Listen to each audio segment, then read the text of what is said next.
মৃত্যু শব্দ ব্যবহার করে মাননীয় মুখ্যমন্ত্রী বিধানসভার মতো গৌরবের পীঠস্থান, ঐতিহ্যের পীঠস্থান, মর্যাদার পীঠস্থানে মৃত্যুকুম্ভটা যে রেকর্ড করিয়ে দিয়ে গেলেন, কেউ চিরদিন থাকবে না, বিধানসভার রেকর্ডে এটা থাকবে।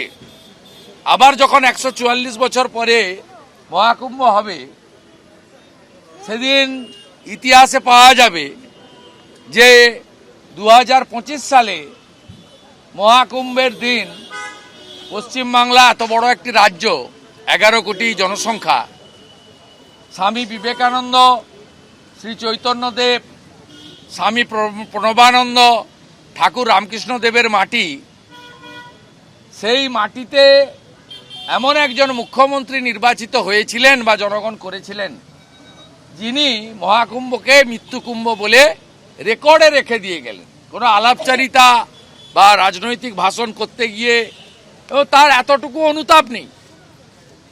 যদি ভুল করেও বেরিয়ে গিয়ে থাকে, সেটা প্রত্যাহার করার কি আছে? এটা তো বিজেপি বা কোনো রাজনৈতিক দল বা বিরোধী দলনেতা বা কোনো এমএলএ বা বিজেপির কোনো নেতার কাছে বা রাষ্ট্রবাদী সংগঠন, সনাতন সংগঠনের কাছে আত্মসমর্পণ নয়। সমগ্র হিন্দু কমিউনিটির উপরে আপনি আঘাত করলেন।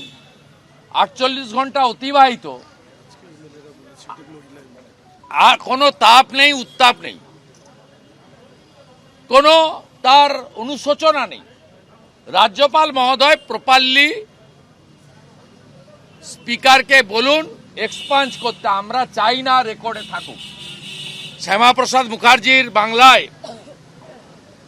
এই বাংলাতে রেকর্ডে এই শব্দ যেন না থাকে আমরা বলেছি। তিনি যা বলেছেন ওপেনলি বলেছেন। তিনি বলছেন আমি নিজে ওখানে গেছি, আমি নিজে পুণ্য স্নান করেছি। তিনি বলেছেন মৃত্যুঞ্জয় মহাকুম্ভ, উনি বলেছেন মৃত্যুকুম্ভ, রাজ্যপাল বলেছেন মৃত্যুজয় মহাকুম্ভ। মানে মৃত্যুকে জয় করা যেতে পারে এই মহাকুম্ভ, এটা আমাদের আস্থা সনাতন।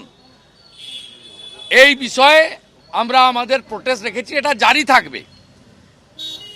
ভাববেন না যে হ্যাঁ হয়ে গেছে, এতদিন ধরে টানছে, এটা চলবে। সনাতন সমাজ যতদিন থাকবে চলবে। আমাদের কেউ কেউ বলেন, মুখ্যমন্ত্রী বলছিলেন নতুন হিন্দু ধর্মীয় নেতা। আরে নতুন হিন্দু নেতা আমরা হইনি। আমরা যে যার রাজনৈতিক দল বা পেশায় থাকি না কেন, আমরা আমাদের ধর্মের সঙ্গে তঞ্চকতা বিগত দিনে করিনি। এটা আমাদের পূর্বপুরুষ পিতামাতা শিখিয়ে দিয়ে গেছেন। আপনি এগুলো করেন না।